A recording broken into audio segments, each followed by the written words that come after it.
નમસ્કાર વિદ્યાર્થી મિત્રો, રસાયણ વિજ્ઞાનના આજના વિડીયોમાં તમે જેની આતુરતાથી રાહ જોઈ રહ્યા છો કે સર ઓર્ગેનિક કેમિસ્ટ્રીનું કંઈક તો કહો, તો આજથી શરૂ થઈ રહ્યા છે તમારા ઓર્ગેનિક કેમિસ્ટ્રીના વિડીયો।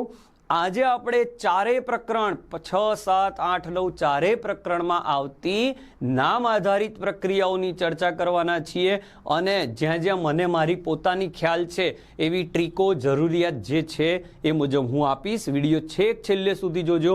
ઓછામાં ઓછી મારા મતે આમાંથી 2 માર્ક્સની એક થિયરી ઓછામાં ઓછી અને 1 થી 2 MCQ આવી જ જશે એન્ડ હોપ સો કે હું બોલ્યો એ થઈ જાય। ओके, तो स्टार्ट करिए छीए। चलो, पहली ज रिएक्शन फिंकल-स्टेन। तो આપણે જાણીએ છીએ ફિંકલ-સ્ટેન કયા પ્રકરણમાં છે ને બધું જ। ફિંકલ-સ્ટેન પ્રક્રિયા હેલોજન વિનિમય પદ્ધતિ છે હેલો આલ્કેન બનાવવાની। ઓકે, આ પ્રક્રિયા યાદ રાખવાની ટ્રીક આપી રહ્યો છું તમને, યાદ રાખી લો। ફીનાઆઈ, ફીનાઆઈ, ફીનો મતલબ થશે ફિંકલ-સ્ટેન, નાઆઈ એટલે NaI, શુષ્ક એસિટોનની હાજરીમાં હેલોજન વિનિમય થાય, આઈ નીકળી જાય, X અહીંયા। જોડે જોડે ટ્રીક અને સ્ક્રીનશોટ લેતા જજો, થોડી સ્પીડ રાખીશું, ઓછા સમયમાં વધુ માહિતી આપવી છે। નેક્સ્ટ વાત કરીએ સ્વાર્ટ્સ। હવે આગળ આપણે જોયું કે તમે ફી કોઈ ઇન્સ્ટિટ્યૂટને આપી નહીં તો ઇન્સ્ટિટ્યૂટ ક્યાંથી ચાલે, એ ફી ના આપો એટલે ઇન્સ્ટિટ્યૂટ સાફ થઈ જાય। એટલે સ્વાર્ટ્સ પ્રક્રિયા પણ હેલોજન વિનિમય છે જેમાં ફ્લોરિન એડ થાય બ્રોમિનની જગ્યાએ, અહીંયા AgFની જગ્યાએ તમે અન્ય સંયોજનો Sb2F3COF2 જેવા અન્ય ભારે ધાતુના ફ્લોરાઇડ વાપરી શકો।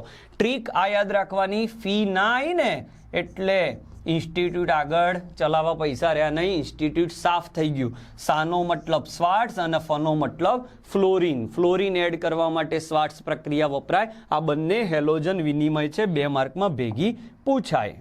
નેક્સ્ટ સેન્ડમેયર, બહુ જ પ્રખ્યાત રિએક્શન, આમાં બહુ ટ્રીકની કાંઈ ખાસ જરૂર નથી પણ કહી શકાય આ ડાયઝોટાઇઝેશન પ્રક્રિયા નીચા તાપમાને જ પ્રક્રિયા થાય, આ નીચા તાપમાને જ થાય છે। સેન્ડમેયરની ખાસ IMP MCQ કહી દઉં, આ X અંદર જતો રહેશે, N2 વાયુ સ્વરૂપે છૂટો પડશે, X આને મળી જશે, છૂટો પડશે। X તરીકે તમારે Cl અને Br જ લઈ શકાય, that is the main thing. એક MCQ આવે છે, સેન્ડમેયર પ્રક્રિયામાં નીચેનામાંથી કયો પ્રક્રિયક ન ગણી શકાય, તો KI પોટેશિયમ આયોડાઇડ સેન્ડમેયર પ્રક્રિયા નથી, પ્રક્રિયક નથી। CuCN લઈ શકાય પણ સાયનોબેન્ઝીન બને એ હેલોએરિનમાં ના ચાલે। તો આ પ્રશ્ન 2 માર્કમાં પૂછાય, સેન્ડમેયર પ્રક્રિયા સમજાવો, અથવા એનિલિનમાંથી કે ડાયઝોનિયમ ક્લોરાઇડમાંથી હેલોએરિનની બનાવટ લખો। નેક્સ્ટ જોઈએ ડાયઝોટાઇઝેશન, હમણાં જ ચર્ચા થઈ ગઈ। હવે આ ડાયઝોટાઇઝેશન મેં કયા પ્રકરણમાંથી લીધી છે તો એ આપણે એમાઇન સંયોજનોમાંથી તફાવતમાં પૂછાય 1 માર્કમાં, બહુ જ IMP MCQ। આ એરોમેટિક એમાઇન છે, એરોમેટિક એમાઇનમાં જે ડાયઝોનિયમ ક્ષાર બને એ નીચા તાપમાને સ્થાયી હોય છે। ઓકે, કારણ અહીંયા સંસ્પંદન થાય। જ્યારે એલિફેટિક એમાઇન હોય, એલિફેટિક એટલે ચકેડા વગરના, તો એ ખૂબ જ અસ્થાયી હોય એટલે તરત પાણી મેળવીને આલ્કોહોલમાં કન્વર્ટ થઈ જાય। આ ડાયઝોનિયમમાં થોડીક વાર સ્થાયી રહે, જ્યારે આ સ્થાયી ના રહે એટલે તરત આલ્કોહોલ બને। આનો એક IMP MCQ કહી દઉં, અહીંયા જો BF4- હોય, બેન્ઝીન ડાયઝોનિયમ ફ્લોરોબોરેટ, તો એ પાણીમાં અદ્રાવ્ય અને ઓરડાના તાપમાને સ્થાયી। એકમાત્ર છે ચોપડીમાં જમણી બાજુના પત્તા પર ઉપર લખેલું છે। મારી એક રિક્વેસ્ટ છે, ઓર્ગેનિકમાં માત્ર ને માત્ર ચોપડી વાંચો, હાઇલાઇટર પેનનો ઉપયોગ કરો, અગત્યના મુદ્દાને હાઇલાઇટ પેનથી હાઇલાઇટ કરો જેથી પરીક્ષાના આગલા દિવસે રીડિંગ વખતે તમારે વધારે સમય ના બગડે। અમુક ફાલતુ વાક્યો જે રિએક્શન પરથી લખી શકાય એ વારંવાર વાંચવા ના પડે। ઓકે, એક બીજો MCQ આમાં નીકળે છે, ખાસ વાંચજો। આ પ્રાથમિક એલિફેટિક એમાઇન સાથે અલગ રીતે થાય, દ્વિતીયક સાથે અલગ, તૃતીયક સાથે અલગ। ત્રીજું, આમાં જે N2 ઉત્પન્ન થાય છે એનો N2 ઉત્પન્ન થયો, કેટલો ઉત્પન્ન થયો એની મદદથી તમે પ્રોટીનમાં રહેલા, એમિનો એસિડમાં રહેલા નાઇટ્રોજનનું જથ્થાત્મક માહિતી મેળવી શકો। ચેપ્ટર નંબર 9માં છે આ થિયરી। ઓકે, નેક્સ્ટ હવે જોઈએ ઘાટરમેન રિએક્શન। ઘાટરમેન રિએક્શન પણ એવી જ રીતે એ જ પ્રકરણની છે આપણે જોઈએ. એમાઇન સંયોજનોની ડાયઝોનિયમમાં આવે છે ઘાટરમાન રિએક્શન સેન્ડમેયરની બરાબર નીચે. આનો એક જોરદાર MCQ કે ભાઈ ઘાટરમેન અને સેન્ડમેયરમાં સારી પ્રક્રિયા કઈ? તો ઘાટરમેન કરતાં સેન્ડમેયર પ્રક્રિયા હેલો એરિન બનાવવા માટે વધુ સારી. એમાંનામાં ફરક શું છે? ત્યાં અહીંયા Cu2Cl2 હોય છે, અહીંયા માત્ર Cu પાવડર હોય છે. ઓકે, ArCl અને Cl બને. નીચે મેં વાક્ય રખ્યું છે કે ઘાટરમેન અને સેન્ડમેયરમાં સિલેક્ટ કરવાની થાય તો સેન્ડમેયરને સિલેક્ટ કરાય. ઓકે, પ્રક્રિયા બહુ જ સહેલી છે. એ જ રીતે થશે. આ Cl અંદર X બાર આ Cu સાથે જોડાઈ જશે, N2 વાયુ છૂટો પડી જશે. નેક્સ્ટ લઈએ. સેટજેફનો નિયમ. આ એક નિયમ છે પણ નામ આધારિત હતું એટલે લઈ લીધું. વેરી ઇમ્પોર્ટન્ટ નિયમ. સેટજેફનો નિયમ ક્યારે લાગે? તો બીટા વિલોપન, આલ્ફા કાર્બન અને બીટા કાર્બન શોધતા શીખો. બ્રોમિન કે હેલોજન જે કાર્બન સાથે જોડાય એને આલ્ફા કહેવાય, બાકીના બે બીટા કહેવાય. આ બાજુ બંને બીટા અલગ પ્રકારના સમૂહ છે. આ CH3 છે અને આ CH2 છે. ત્યારે બે અલગ અલગ નિપજ મળી શકે. આ પ્રક્રિયા માત્ર યાદ રાખજો આલ્કોહોલિક KOH સાથે થાય.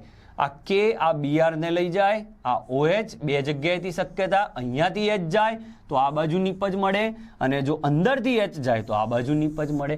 આના કરતાં આ નિપજ મુખ્ય છે. સેટજેફે કહ્યું કે જે દ્વિબંધ વધુ વિસ્થાપિત હોય તો આ દ્વિબંધ પર માત્ર એક આલ્કાઇલ સમૂહ છે.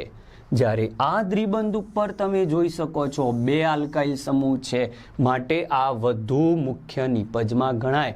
સ્થાયી છે. કેમ સ્થાયી છે મિત્ર? કારણ કે આ ડબલ બોન્ડ છે ને એની જોડે જે કાર્બન છે ત્યાં 3H છે, એટલે અહીંયા 3 હાઇપર કોન્જ્યુગેશન થાય. દ્વિબંધની બાજુના કાર્બન પર જેટલા H હોય એટલા હાઇપર કોન્જ્યુગેશન થાય. ઓકે, સેમ વે અહીંયા બીજા બે થયા એટલે ટોટલ અહીંયા 5 હાઇપર કોન્જ્યુગેશન થયા. અહીંયા ગણો તો ખાલી આ જ ગણાય, એની બાજુનો જ ગણવાનો તો અહીંયા બે જ હાઇપર, એટલે અહીંયા વધુ હાઇપર થાય એટલે આ વધુ સ્થાયી છે. ચલો નેક્સ્ટ.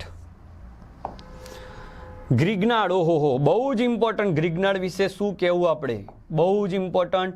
ગ્રિગ્નાર્ડ RMgX બનાવ્યાની ખાસિયત છે કે જો આને તમે ક્યાંકથી H આપી દીધો ને ભાઈ તો તરત એ આલ્કેનમાં કન્વર્ટ થઈ જશે. બીજી પણ ઘણી બધી રિએક્શનો છે, શોર્ટમાં ફટાફટ કહી દઉં. ગ્રિગ્નાર્ડ કોની સાથે શું આપે? ફોર્માલ્ડીહાઇડ. ટ્રીક શું? કાર્બન પર R દોડાઈ દેવાનો, O ને H આપી દેવાનો, એટલે R CH2OH બને. જો તમે CH3CHO વાપર્યો તો ફરીથી R આપી દેવાનો આ કાર્બન પર, CH3CH R, O ને આપી દેવાનો H. Primary alcohol દ્વિતીયક.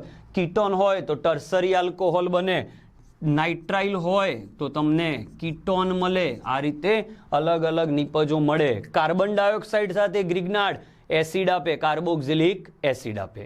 ઓકે, તો ગ્રિગ્નાર્ડની 3 રિએક્શન એમાં આવશે, એક નાઇટ્રાઇલમાં અને એક કાર્બન ડાયોક્સાઇડમાં. જોડે જોડે લખતા રહેજો લાગે એટલા મુદ્દા. નેક્સ્ટ મુદ્દો જોઈએ. વુડ્સ પ્રક્રિયા. વાહ, 3 અગત્યની રિએક્શન છે. 3 એક સાથે લખી દઉં છું. જો RX વત્તા RX આપી હોય તો આને વુડ્સ કહેવાશે. Only woods. ટ્રીક જોતા રહેજો. RX પ્લસ ARX આપ્યો હોય એરોમેટિક, તો આમાં RX ના લીધે વુડ્સ કહીશું અને અહીંયા ફિટિક ફિનાઇલના લીધે. AR એટલે એરોમેટિક, ચકેડું બેટા. અને જો બંને ચકેડું હોય એટલે બેન્ઝીન હોય, ARX તો આખાને ફિટિક કહીશું. 3 રિએક્શન સળંગ. યાદ કેવી રીતે રાખવાની? બહુ મસ્ત ટ્રીક છે, લખી જ લેજો. વુડ્સ પ્રક્રિયા યાદ રાખવાની રીત: નાવું 2 વાર સૂકા ઇથરમાં, એટલે સૂઈ જવું. નાનો મતલબ એને, વૂનો મતલબ વુડ્સ.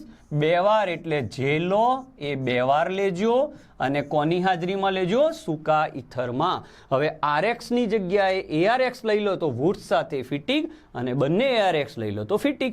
3 reaction ready. વુડ્સમાં MCQ પણ એક સરસ પૂછાતો હોય છે આ રીતે કે સમજો કે તમારે આ નિપજ જોઈએ છે તો તમે પ્રક્રિયક કયો લેશો? તો જ્યાંથી 2 સરખા ભાગ પડતા હોય ત્યાં પાડી દેવાના અને બંનેને હેલોજન આપી દેવાના. ચલો નેક્સ્ટ. આ ટ્રીકો લખતા રહેજો. ફિટિક થઈ ગઈ હમણાં જ. આમાં બાયફિનાઇલમાં સિગ્મા ને પાઇબંધ. ચલો સિગ્મા પાઇબંધ ગણતા પણ ભેગા ભેગી આપણે શીખી લઈએ. સિગ્મા અને પાઇબંધ લેતા શીખી લઈએ. ઓકે, જો સિગ્મા આ જે છે આટલો ભાગ, આ ભાગ એને 12 સિગ્મા 3 પાઈ, ફરીથી આ 12 સિગ્મા 3 પાઈ. પણ અહીંયા પ્રોબ્લેમ શું છે, અહીંયા ને અહીંયા એક એક વિસ્થાપન થઈ ગયું એટલે એક એક એચ ઓછા થઈ ગયા એટલે -1, અહીંયાથી -1 અને પાછો 2 વચ્ચે એક બંધ પાછો બની ગયો એટલે પાછો +1. તો આ થયો 11, એક 12 અને પાછો અહીંયા 11, 12 ને 11 23 સિગ્મા 6 પાઈ. ઓકે, ઇમ્પોર્ટન્ટ છે, MCQ એકાદો 100% આવવાનો છે સિગ્મા પાઈ. વુડ્સ ફિટિંગની ચર્ચા થઈ ગઈ, જેમ જેમ આર બદલશો એમ એમ એ બદલાશે. ડાઉ પ્રોસેસ ફિનોલની બનાવટમાં ગણાય, ડાઉ પદ્ધતિ ફિનોલની બનાવટમાં ગણાય. ક્લોરોબેન્ઝીનની કેન્દ્રાનુરાગી પ્રક્રિયાઓ મુશ્કેલ છે, હેલો એરિન ચેપ્ટરમાં, હેલો આલ્કેન ચેપ્ટરમાં છે. એટલે તમે જુઓ તો ખરી મિત્ર, કેટલું ઊંચું તાપમાન, 623 કેલ્વિન તાપમાન તમારે લેવું પડે છે. સામે અહીંયા 300 કેલ્વિન એટમોસ્ફિયર દબાણ લો ત્યારે આ પહેલાં અંદર જાય એટલે ONA બને, સોડિયમ ફિનોક્સાઇડ. ત્યાર પછી તમારા H+ આપવાથી એ શું બની જતો હોય, ફિનોલ. ડાઉ પ્રોસેસ ફિનોલ બને, આડ પેદાશમાં ડાયફિનાઇલ ઇથર મળે. ઓલ્ડ બુકમાં હતું એટલે એમાં બહુ પડતા નહીં. ખાસ તાપમાન અને દબાણ યાદ રાખજો, કેમ, કારણ કે મુશ્કેલ પ્રક્રિયા છે. નેક્સ્ટ જોઈએ, ક્યુમિન, બહુ જ પ્રખ્યાત, 3 માર્કમાં પૂછાય એવી પ્રક્રિયા. ક્યુમિન, પહેલા નામ આનું ક્યુમિનનું, બીજું નામ આઇસોપ્રોપાઇલ બેન્ઝીન. આઇસોપ્રોપાઇલ બેન્ઝીન. આ O2 આની અંદર નાખશો એટલે આ ભાગ એમનો એમ રહેશે, 2 ઓક્સિજન સળંગાઈ જશે, પેરોક્સાઇડ. ઓકે, તમને આ બધી રિએક્શન આવડતી હશે, પણ મારો આશય છે કે તમે ફરીથી આને એકવાર આ વિડીયો થ્રુ જોઈ શકો છો. H+ અંદર જશે એટલે એસિટોન છૂટો પડશે, એ ખૂબ સારી ઉપપેદાશ છે. તમને આવો પ્રશ્ન પૂછાય જાણવા લાયક કે કાર્બોલિક એસિડની બનાવટ લખો, તમે શોધતા રહી જાઓ સાહેબ ચોપડીમાં કે કાર્બોલિક એસિડની બનાવટ એટલે ક્યાં આવી સાહેબ? એટલે ભાઈ કાર્બોલિક એસિડ એટલે જ એને કહેવાય ફિનોલ. ઓકે, એટલે ફિનોલની જ બનાવટ પૂછી. સસ્તો અને સારો ફિનોલ બનાવવાની પદ્ધતિનું નામ આપી પ્રક્રિયા સમીકરણ લખો, ક્યુમિન આવશે. ઓકે, ચલો નેક્સ્ટ. કોલ્બે, બહુ જ પ્રખ્યાત રિએક્શન. કોલ્બેના અગત્યના મુદ્દાઓ જોડે જોડે બોલીશ.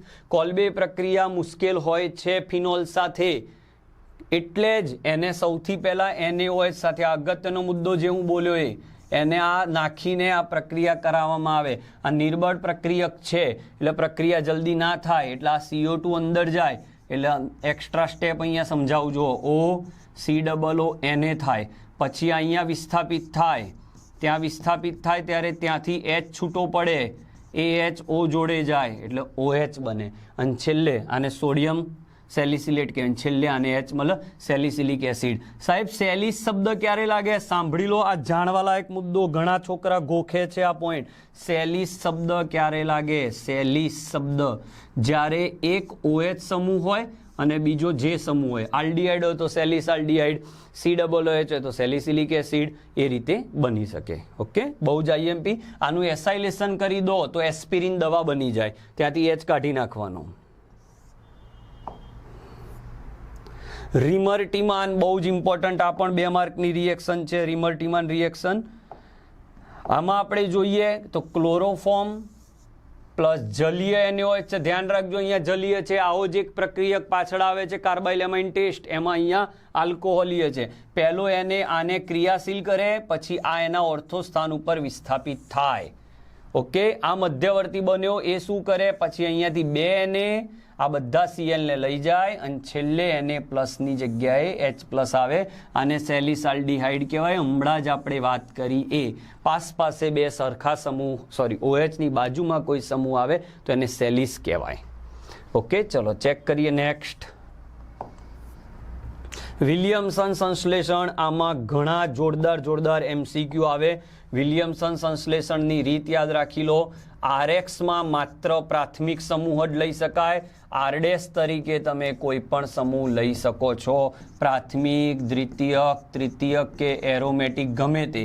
Na અને X ભૂલી જવાનો, બાકી રે એની સાથે આની સાથે જોડવાનું. આની મર્યાદા એ છે કે એક બાજુ પ્રાથમિક, દ્વિતીયક પ્રાથમિક, તૃતીયક પ્રાથમિક, એરોમેટિક પ્રાથમિક ચાલે, પણ શું ના ચાલે, જો ભૂલથી તમે અહીંયા દ્વિતીયક કે તૃતીયક લઈ લીધો તો એ પ્રક્રિયા વિલોપન કરી દેશે અને આલ્કીન નિપજ આપશે. તમારા રિવિઝન માટે આટલી સ્પીડમાં આપણે વાત કરી રહ્યા છીએ. રોઝનમુંડ, મસ્ત ટ્રીક આપું. ચલો બેટા, રોઝનમુંડ યાદ રાખવાની રીત બહુ પ્રખ્યાત ટ્રીક છે મારી. તો રોઝનમુંડ રિએક્શનની મસ્ત ટ્રીક છે. પાડી પર બેસો રોઝ અને કલર કરો. કલર માટે યાદ રાખો, કલર એટલા માટે બોલ્યો કે COCl યાદ રહે. બેન્ઝોઇલ ક્લોરાઇડમાંથી આલ્ડીહાઇડ બને. પાડી પર બેસો રોઝ રોઝનમુંડનો પ્રક્રિયક છે. બેન્ઝાલ્ડીહાઇડની બનાવટ અને અન્ય આલ્ડીહાઇડની બનાવટમાં વપરાય. સ્ટીફન, આ બહુ પાવરફુલ ટ્રીક નથી, આમાં પણ મસ્ત એક ટ્રીક તો હું જરૂરથી આપીશ. આ પ્રક્રિયા સ્ટીફન શબ્દ ઉપરથી શીખવાડું. સ્ટીફન, સ અને ન. સ ઉપરથી SnCl2 + HCl લઈ લેવાનો. ન ઉપરથી નાઇટ્રાઇલ. એટલે કોની પ્રક્રિયા છે ભાઈ? એ તો યાદ થઈ ગયું. સ્ટીફનનો સ એટલે SnCl2 + HCl. ન ઉપરથી નાઇટ્રાઇલ. નાઇટ્રાઇલનો ઇમાઇન બને.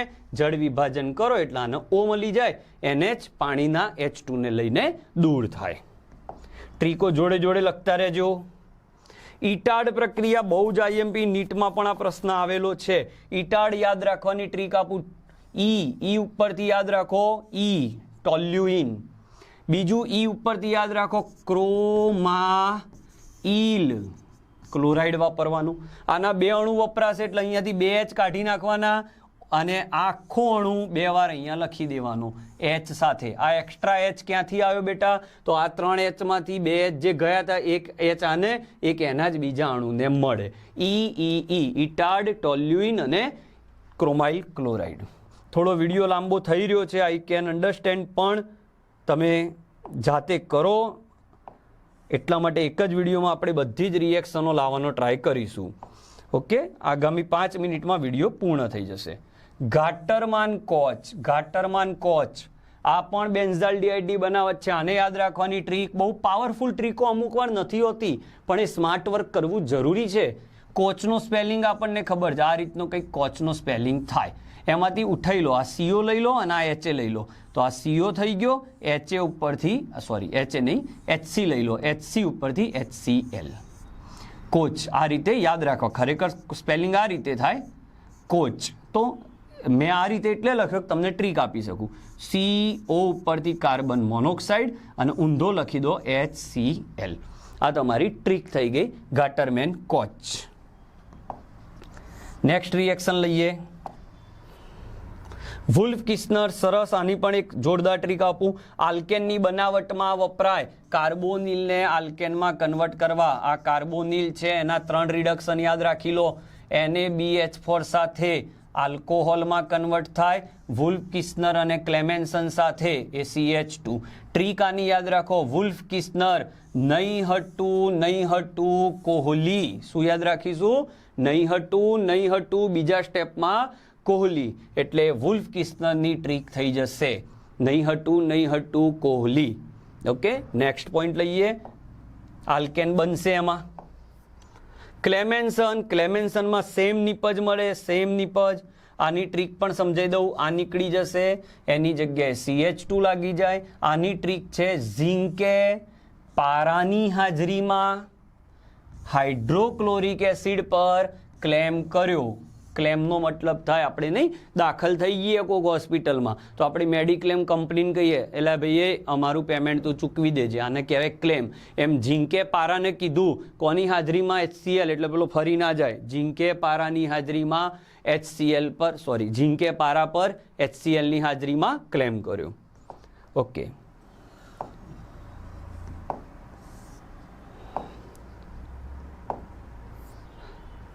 ચાલો. કેનિઝારો એક બહુ જ પાવરફુલ રિએક્શન છે. આમાં તમારે યાદ રાખવું પડશે કેનિઝારો ક્યારે થાય? આલ્ફા કાર્બન પર H અનઅવેલેબલ હોય, સાંદ્ર KOH અથવા 50% કંઈ પણ દેખાય ત્યારે, તો એકનું ઓક્સિડેશન થઈ એસિડ બને, એસિડનો ક્ષાર, અને એકનું રિડક્શન થઈ આ બને ફોર્માલ્ડિહાઇડ. આ વિષમીકરણ રેડોક્સ કહેવાય, કારણ કે આમાં એક જ અણુનું ઓક્સિડેશન, એક જ અણુનું રિડક્શન થાય માટે. બસ હવે લાસ્ટ 2-3 મિનિટમાં આપણે આખો વિડીયો પૂરો કરીએ છીએ. હેલ વોલહાર્ડ જેલેન્સ્કી રિએક્શન, આલ્ફા કાર્બન પર આ પ્રક્રિયા થાય, આલ્ફા કાર્બન પર H નીકળી જાય ને એની જગ્યાએ X લાગી જાય. હેલ વોલહાર્ડ જેલેન્સ્કી 2 માર્ક. લાલ ફોસ્ફરસ પ્લસ X2 લેવાનો જળ વિભાજનની હાજરીમાં, 2 માર્કનો પ્રશ્ન. ઓકે, નેક્સ્ટ હવે ખાલી એમાઇનની રિએક્શનો જરા ફટાફટ જોઈ લઈએ. ગેબ્રિયલ થેલિમાઇડ, સાંભળેલી રિએક્શન છે તમે આ ગેબ્રિયલ થેલિમાઇડ. તો થેલ શબ્દ ક્યારે આવે જોઈ લઈએ. બેટા થોડોક વિડીયો લાંબો થઈ રહ્યો છે પણ તમારા માટે જ છે, છેક સુધી જુઓ તો સારું. યાદ રાખજો, હું ટ્રીક આપું એ બધી જ કામમાં આવશે. થેલ શબ્દ ક્યારે લાગે? જ્યારે 2 સરખા સમૂહ પાસે જોડાય. આ થેલિક એસિડ થયું, થેલિક એસિડ. આમાં તમે આ બદલતા જાઓ, થેલેમાઇડ, થેલેમાઇડમાંથી નીકળી જાય પાણી, તો આ એમોનિયા, તો થેલિમાઇડ. આ K પ્લસ OH માઇનસ, કે આને મળી જાય એટલે ક્રિયાશીલ થઈ જાય. આ કે આ X ને લઈ જાય, RN બની જાય અને RN પરથી RNH2. મોસ્ટ MCQ ગેબ્રિયલમાં એ છે કે એરોમેટિક પ્રાથમિક એમાઇન ના મળે, માત્ર એલિફેટિક જ મળે. એરોમેટિક એટલે ના મળે કે અહીંયા જો એરોમેટિક X વાપરો તો આ બંધ તોડવો મુશ્કેલ થઈ જતો હોય છે. ઓકે, અને બીજું કે આવડો મોટો ઋણાયન એરોમેટિક પર આક્રમણ ના કરી શકે. હોફમેન બ્રોમામાઇડ, આની એક સરસ ટ્રીક આપું, તમે ખુશ થઈ જશો. હોફમેન, કેટલા અક્ષર છે? 4. હોફમેન, તો હોફમેન એટલે 4, એટલે 4 મોલ NaOH લઈ લો. બ્રોમા એટલે Br2 લઈ લો. એમાઇડ એટલે એમાઇડ ગ્રુપ લઈ લો. વિઘટન એટલે 1 કાર્બન ઓછો કરી દો. ક્લાસિક ટ્રીકો છે. નેક્સ્ટ જોઈએ. આવું તમે રીમર ટીમાનમાં વિચારી શકો, રીમર ટીમાન, એ રીતે કરી શકાય. ઓકે, આ હિન્સબર્ગ પ્રક્રિયક છે. હિન્સબર્ગ પ્રક્રિયક એ પ્રાથમિક સાથે પ્રક્રિયા આપશે અને એમાં તો પણ H રહી જાય. આનો ઋણાઈ અસર છે એટલે આ H એસિડિક બની જાય એટલે આલ્કલીમાં દ્રાવ્ય થાય. સેકન્ડરી એમાઇન ખાલી પ્રક્રિયા આપશે પણ આલ્કલીમાં દ્રાવ્ય નહીં થાય, કારણ કે સેકન્ડરી એમાઇન બન્યા પછી ત્યાં H રહેતો જ નથી, સેકન્ડરી એમાઇનનો હિન્સબર્ગ કર્યા પછી. હાલમાં વપરાતો હિન્સબર્ગ વધુ ઉપયોગી અહીંયા છે, મિથાઇલ લગાડી દો. ટર્સરી એમાઇન હિન્સબર્ગ પ્રક્રિયા સાથે પ્રક્રિયા આપે નહીં. ઓકે, ઇમ્પોર્ટન્ટ થિયરીઓ છે, જોઈ લે. હવે 1-2 બાકી હશે. ઓકે, પૂરું થઈ ગયું. વિડીયો સહેજ લાંબો થયો છે પણ છેક સુધી આપણે જોડાયેલા રહ્યા તે બદલ ખૂબ ખૂબ આભાર. એક ગીતા સંદેશ છે, જોઈ લો. Thank you.